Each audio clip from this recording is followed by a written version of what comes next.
Bonjour à tous. Soyons plus pour payer moins. Après l'électricité, le gaz et le fioul, l'association Que Choisir Ensemble, ex-UFC Que Choisir, relance son opération d'achat groupé de pellets.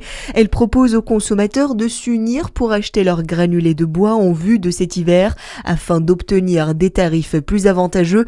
Toute la démarche se passe en ligne. Chaque Français où qu'il habite peut s'inscrire jusqu'au 24 mai.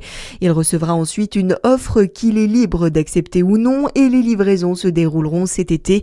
Gilles Castin est le président de la section locale de Que Choisir Ensemble en Saône-et-Loire. Trouver un fournisseur de pellets quand on est un consommateur, ça n'est pas simple. Il faut faire des recherches. Souvent, on va acheter quelques sacs, mais la palette, il faut la faire livrer. L'intérêt de passer par cette opération, c'est justement d'avoir quelque chose qui est clé en main. On a négocié avec un opérateur qui s'appelle Groupe Assol, qui est une entreprise qui est spécialisée dans ce genre d'opération. Et donc, on verrouille tout. Vis-à-vis d'un producteur, plus il y a de clients potentiels et plus on peut négocier des prix à la baisse. L'objectif, c'est d'aider les consommateurs à réduire leur facture d'énergie. En France, près de 2 millions de maisons individuelles sont aujourd'hui équipées d'un chauffage au granulé de bois.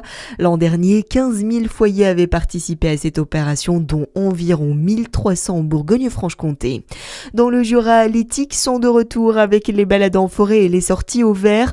Ces petits parasites peuvent repérer un hôte jusqu'à 15 mètres grâce à la respiration et à la sueur. En cas de piqûre, il faut retirer la tique rapidement avec une pince adaptée sans l'écraser ni utiliser d'alcool.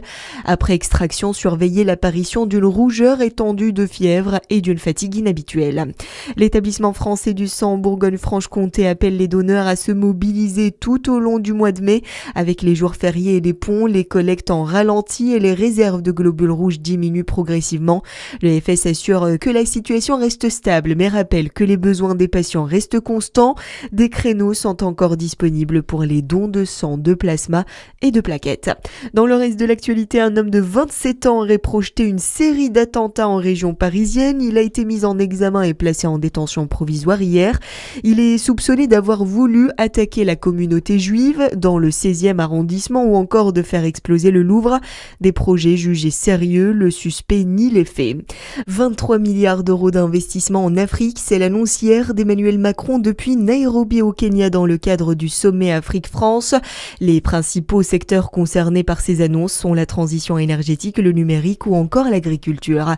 Et puis Dijon accueille ce week-end le Final Four de la Ligue européenne féminine de handball, une première en France. Les demi-finales et la finale se joueront au Palais des Sports les 16 et 17 mai avec l'AJD à Dijon en lice. Une fanzone et plusieurs animations accompagneront l'événement. Voilà pour l'actualité. À suivre votre météo sur Fréquence Plus.